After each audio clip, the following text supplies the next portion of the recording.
Hello students, how are you? Very good students, इसके previous class में हम लोगों ने डिफरेंट मैग्नेटिक मटेरियल को क्लासिफाई करना, उनके रिलेटिव मैग्नेटिक परमेबिलिटी और मैग्नेटिक ससेप्टिबिलिटी के बेसिस पर किया था। आपने देखा था कि मटेरियल्स को हम डायामैग्नेटिक, फेरोमैग्नेटिक, पैरामैग्नेटिक और मैग्नेटिक और नॉन मैग्नेटिक मटेरियल्स में हम क्लासीफाई कर सकते हैं उनके रिलेटिव मैग्नेटिक परमेबिलिटी के बेसिस पर या मैग्नेटिक ससेप्टिबिलिटी के बेसिस पर। हमने आपके साथ शेयर किया था कि जिन मटेरियल्स के लिए म्यू की वैल्यू 1 होती है वो नॉन मैग्नेटिक मटेरियल होते हैं, और जिन मटेरियल्स के लिए म्यू की वैल्यू नॉट इक्वल टू 1 होती है वो आपके मैग्नेटिक मटेरियल होते हैं। फिर मैग्नेटिक मटेरियल को 3 पार्ट में हम क्लासीफाई कर सकते हैं।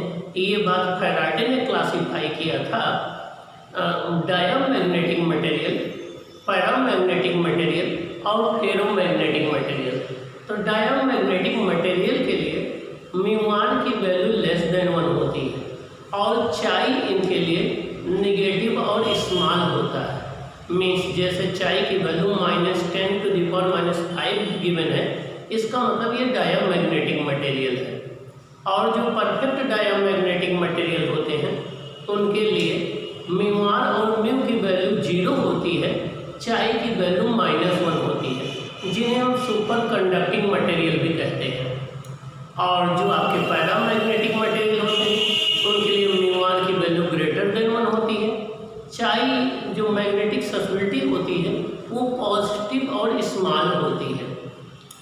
फेरोमैग्नेटिक मटेरियल के लिए म्यू ग्रेटर देन 1 होता है, चाई की वैल्यू पॉजिटिव और लार्ज होती है।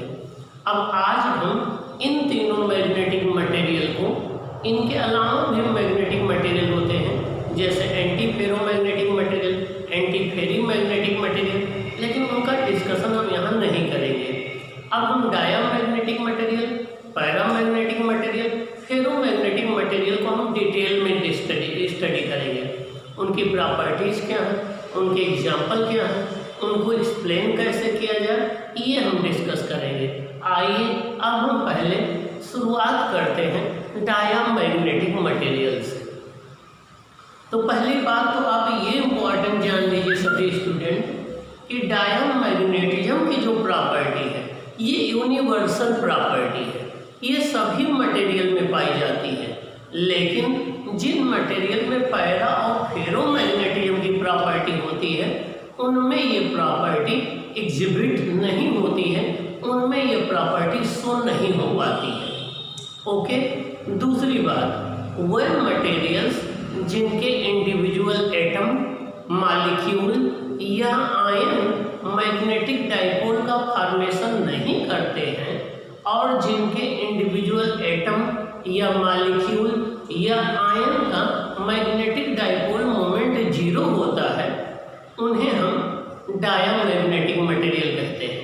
मीन्स वह मटेरियल जिनके इंडिविजुअल एटम, मॉलिक्यूल और आयन मैग्नेटिक डाइपोल नहीं बनाते हैं और जिनका मैग्नेटिक डाइपोल मोमेंट 0 होता है उन्हें हम डायामैग्नेटिक मटेरियल कहते हैं। जब डायामैग्नेटिक मटेरियल को आप एक्सटर्नल मैग्नेटिक फील्ड में रख दीजिए तो ये मैग्नेटिक फील्ड के अपोजिट डायरेक्शन में वीकली मैग्नेटाइज्ड हो जाते हैं। जब हम डायामैग्नेटिक मटेरियल को एक्सटर्नल मैग्नेटिक फील्ड में रख दें तो ये मैग्नेटिक फील्ड के अपोजिट डायरेक्शन में वीकली मैग्नेटाइज्ड हो जाते हैं। डायामैग्नेटिक मटेरियल में एग्जाम्पल आपकी जितनी इनर्ट गैसेज है वो आती हैं, वाटर है, कॉपर है, गोल्ड है, सिल्वर है, एंटीमनी है, बिस्मथ है, ये सब आपके डायामैग्नेटिक मटेरियल में आते हैं। डायामैग्नेटिक मटेरियल में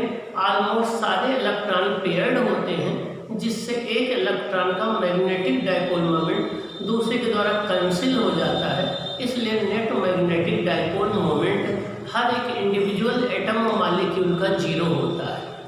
ओके, जब किसी डायामैग्नेटिक मटेरियल के बार को हम नॉर्थ साउथ पोल्स के बीच में सस्पेंड कर दें तो वो अपने को मैग्नेटिक फील्ड के परपेंडिकुलर जो है एडजस्ट कर लेता है, अपने को सेट कर लेता है। तो आइए देखें diamagnetic substances, those substances whose individual atom molecule ion do not form magnetic dipole, means वह सब्सटेंसेस जिनके इंडिविजुअल एटम मॉलिक्यूल या आयन जो है वो मैग्नेटिक डाइपोल का फॉर्मेशन नहीं करते हैं and their magnetic dipole moment is zero. अब उनका मैग्नेटिक डाइपोल मोमेंट जीरो होता है, आर कॉल्ड डायामैग्नेटिक सब्सटेंसेस। उनको हम क्या बोलते हैं? डायामैग्नेटिक सब्सटेंसेस बोलते हैं। तो वह सब्सटेंसेस जिनके इंडिविजुअल एटम मॉलिक्यूल और आयन मैग्नेटिक डाइपोल का फॉर्मेशन नहीं करते हैं और जिनके इंडिविजुअल एटम मॉलिक्यूल आयन का मैग्नेटिक डाइपोल मोमेंट जीरो होता है, उन्हें हम डायामैग्नेटिक मटेरियल्स कहते हैं। When these materials are placed in external magnetic field, they get feebly magnetized in the opposite direction of magnetic field। जब इन मटेरियल्स को हम एक्सटर्नल मैग्नेटिक फील्ड में रख देते हैं तो ये मटेरियल्स मैग्नेटिक फील्ड के अपोजिट डायरेक्शन में फीबली मैग्नेटाइज्ड हो जाते हैं। क्या? फीबली मैग्नेटाइज्ड हो जाते हैं। Diamagnetism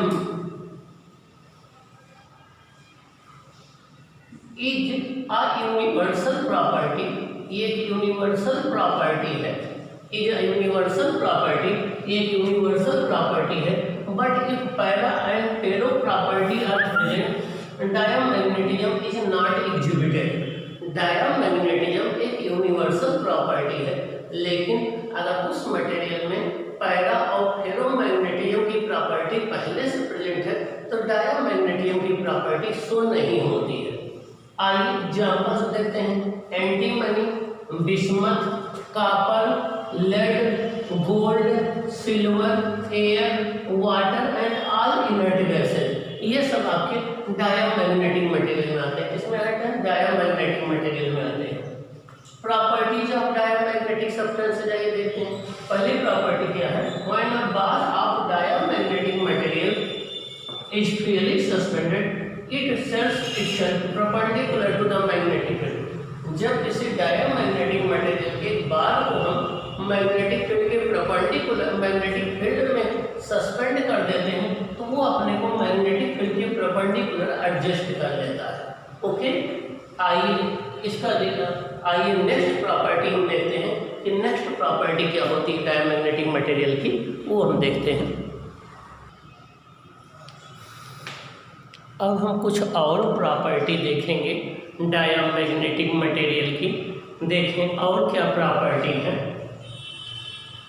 When placed in the non-uniform magnetic field, these substances have a tendency to move from stronger part of field towards the weaker part। जब भी हम किसी डायामैग्नेटिक मटेरियल के लिक्विड को या किसी पाउडर को हम नॉन यूनिफॉर्म मैग्नेटिक फील्ड में रख देते हैं तो इन मटेरियल्स की ये टेंडेंसी होती है कि ये स्ट्रॉन्गर मैग्नेटिक फील्ड से वीकर मैग्नेटिक फील्ड की ओर शिफ्ट हो जाते हैं। When a diamagnetic material is placed in non-uniform magnetic field, these substances have tendency to move from stronger part of field towards the weaker field। जब भी किसी हम diamagnetic material के liquid को नॉन यूनिफॉर्म मैग्नेटिक फील्ड में रख देते हैं तो इनकी एक टेंडेंसी होती है ये स्ट्रॉन्गर मैग्नेटिक फील्ड से वीकर मैग्नेटिक फील्ड की ओर शिफ्ट हो जाते हैं। आइए देखें हम डायग्राम के थ्रू। देखिए कि नॉर्थ और साउथ मैग्नेट है एंड इन दोनों को बहुत पास पास रखा गया है। जब पास पास रखा जाएगा तो बीच में मैग्नेटिक फील्ड स्ट्रांग होगी और साइड में यहाँ पर जो है वीक होगी। और इन मटेरियल्स की प्रॉपर्टी होती है कि स्ट्रांग फील्ड से वीक फील्ड की ओर मूव करते हैं। तो देखिए बीच में डायामैग्नेटिक मटेरियल का लिक्विड डिप्रेस्ड हो गया है और यहाँ पर जो है वो आपका एलिवेटेड हो गया है। यहाँ पर देखिए एलिवेटेड हो गया, बीच में डिप्रेस्ड हो गया है। रीजन क्या है कि बीच में मैग्नेटिक फील्ड यहाँ ज़्यादा है यहाँ पर कम है, क्योंकि टेंडेंसी होती है स्ट्रांग फील्ड से वीक फील्ड की ओर मूव करना, तो लिक्विड का लेवल इधर राइज हो जाता है, इधर राइज हो जाता है, बीच में डिप्रेस्ड हो जाता है। और अगर यही पोल्स को हम दूर दूर कर दें, तो दूर दूर कर देंगे तो बीच में मैग्नेटिक फील्ड कम हो जाता है। यहाँ दोनों पोल्स हैं, यहाँ पर मैग्नेटिक फील्ड स्ट्रांगर होगा और इनकी टेंडेंसी होती है स्ट्रांग फील्ड से वीक की ओर जाना, तो यहाँ स्ट्रांग है, यहाँ वीक है, तो स्ट्रांग से वीक की ओर जाएगी, यहाँ पर इनका लिक्विड का लेवल बढ़ जाता है, यहाँ पर ये डिप्रेस्ड हो जाते हैं। तो ऐसा जो है वो डायमैग्नेटिक मटेरियल का बिहेवियर होता है जब जो है दो पोल पीसेस के बीच में हम रखते हैं। अगली प्रॉपर्टी क्या है कि अगर डायमैग्नेटिक मटेरियल को किसी हम यू शेप के ट्यूब में ले लेते हैं, तो जो आर्म नॉर्थ और साउथ पोल के बीच में होती है उसमें लिक्विड डिप्रेस्ड हो जाता है, दूसरे आर्म में इंक्रीज हो जाता है, क्योंकि ये स्ट्रॉन्गर फील्ड से वीकर की ओर जाता है। यहाँ पर फील्ड स्ट्रांग होगा तो इधर की ओर से रिपल्ड हो जाएगा, यहाँ फील्ड वीक है तो यहाँ पर ये राइज हो जाएगा। तो जब भी किसी हम डायमैग्नेटिक मटेरियल के लिक्विड को एक यू शेप के ट्यूब में ले लेते हैं, तो लिक्विड स्ट्रॉन्गर फील्ड से वीकर की ओर शिफ्ट होता है, मीन्स जिस आर्म में मैग्नेटिक पोल्स लगे हैं उसमें डिफरेंट हो जाएगा लिक्विड दूसरे में उसका लेवल इंक्रीज हो जाता है। तो देखिए the level of diamagnetic liquid in a you tube is different in the arm which is between the poles of a strong magnet। एक स्ट्रांग मैग्नेट के पोल्स के बीच में जो आर्म रखी होगी वहां पर डिफरेंट हो जाएगा, दूसरे में इंक्रीज हो जाएगा। As this liquid move from stronger towards the weaker field, ये लिक्विड स्ट्रॉन्गर से वीकर फील्ड की ओर मूव करता है। ये इसकी थर्ड प्रॉपर्टी हो गई। फोर्थ प्रॉपर्टी क्या है कि अगर किसी डायमैग्नेटिक मटेरियल के बार को हम मैग्नेटिक फील्ड में रख दें तो उसमें से मैग्नेटिक फील्ड लाइंस रिपल्ड हो जाती हैं या एक्सपेल्ड हो जाती हैं, उनकी टेंडेंसी होती है कि वो उसके अंदर से न जाए, दूर बाहर से निकल जाए। तो देखिए when a diamagnetic material is placed in magnetic field the magnetic field lines not prefer to pass through the material. जब भी किसी डायमैग्नेटिक मटेरियल को हम इनके मैग्नेटिक फील्ड में रख देते हैं तो मैग्नेटिक फील्ड लाइंस की टेंडेंसी होती है कि वो मटेरियल के अंदर से नहीं पास होना चाहती हैं, बाहर से रिपल्ड हो जाना चाहती हैं। It means magnetic field lines are repelled are expelled from the interior of the material. इसका मतलब हो गया इस मटेरियल के इंटीरियर से जो मैग्नेटिक फील्ड लाइंस होती हैं रिपल्ड हो जाती हैं, बाहर की ओर जो है ये एक्सपेल्ड हो जाती हैं। अगली प्रॉपर्टी क्या है? Relative magnetic permittivity of diamagnetic material is always less than 1, meanwhile less than 1 चाहिए नेगेटिव। जो डायमैग्नेटिक मटेरियल होते हैं इनकी रिलेटिव मैग्नेटिक परमिटिविटी मीनवाइल हमेशा 1 से कम होती है, 1 से कम होती है, और इनकी मैग्नेटिक ससेप्टिबिलिटी जो है वो नेगेटिव होती है। रीजन क्या है? Mu one equal to B upon B not होता है, बी की वैल्यू बी नॉट से कम होती है तो म्यू1 की वैल्यू 1 से कम हो जाती है। अब यहाँ पर देखिए अगर आपने ये बी नॉट मैग्नेटिक फील्ड है जब ये मैग्नेटिक मटेरियल नहीं था, और जब मैग्नेटिक मटेरियल आ गया तो अब magnetic field B naught minus B M हो गया, means net magnetic field decrease हो गया। इसलिए यहाँ पर म्यू1 की value B upon B naught करेंगे तो बी की वैल्यू बी नॉट से कम होती है तो म्यू1 की वैल्यू 1 से कम आएगी। नेक्स्ट ससेप्टिबिलिटी चाहिए और diamagnetic material does not depend upon the temperature. Diamagnetic material की जो मैग्नेटिक ससेप्टिबिलिटी होती है चाहिए वो टेम्परेचर से इंडिपेंडेंट होती है। Bismuth is exception to this at low temperature, लेकिन बिस्मथ के साथ ऐसा नहीं होता है। बिस्मथ है तो डायमैग्नेटिक मटेरियल लेकिन लो टेम्परेचर पर इसकी मैग्नेटिक ससेप्टिबिलिटी टेम्परेचर पर डिपेंड करती है, तो बिस्मथ एक एक्सेप्शन है। Next, since diamagnetic materials do not have magnetic dipoles diamagnetism property is independent of temperature. जो डायमैग्नेटिक मटेरियल होते हैं उसमें मैग्नेटिक डाइपोल्स तो होते नहीं, इनकी जो डायमैग्नेटिज्म प्रॉपर्टी होती है वो टेम्परेचर से इंडिपेंडेंट होती है, टेम्परेचर पर डिपेंड नहीं करती है। देखिए अगर मैग्नेटिक ससेप्टिबिलिटी और टेम्परेचर के बीच में ग्राफ प्लॉट करें तो ग्राफ एक स्ट्रेट लाइन आता है, वो टेम्परेचर के एक्सिस के अबाउट टेम्परेचर इंक्रीज होता जाता है लेकिन मैग्नेटिक ससेप्टिबिलिटी कांस्टेंट रहती है। ओके, तो डायमैग्नेटिज्म प्रॉपर्टी टेम्परेचर इंडिपेंडेंट होती है। इसका रीजन ये है कि डायमैग्नेटिक मटेरियल्स में मैग्नेटिक डाइपोल्स नहीं होते हैं तो उनके डिसअलाइनमेंट होने का कोई डर नहीं रहता है। ओके, आइए हम देखें नेक्स्ट प्रॉपर्टी क्या है। डायामैग्नेटिक मटेरियल के अगर हम इंटेंसिटी ऑफ मैग्नेटाइजेशन की बात करें तो इनका जो इंटेंसिटी ऑफ मैग्नेटाइजेशन होता है, एक तो ये निगेटिव होता है और दूसरा स्मॉल होता है, तीसरा ये जो मैग्नेटाइजिंग फील्ड है उसके डायरेक्टली प्रोपोर्शनल में होता है। मीन्स डायामैग्नेटिक मटेरियल का इंटेंसिटी ऑफ मैग्नेटाइजेशन उस पर अप्लाई किए गए मैग्नेटाइजिंग फील्ड के एक तो डायरेक्टली प्रोपोर्शनल में होता है, दूसरा ये निगेटिव होता है, स्मॉल होता है। तो डायामैग्नेटिक मटेरियल का इंटेंसिटी ऑफ मैग्नेटाइजेशन अप्लाइड किए गए मैग्नेटाइजिंग फील्ड या फोर्स के डायरेक्टली प्रोपोर्शनल में होता है, निगेटिव और स्मॉल होता है। ये रहा प्रॉपर्टीज ऑफ डायामैग्नेटिक मटेरियल। अब हम डिस्कस करेंगे एक्सप्लेनेशन ऑफ डायामैग्नेटिज्म कि हम डायामैग्नेटिज्म प्रॉपर्टी को कैसे एक्सप्लेन करें।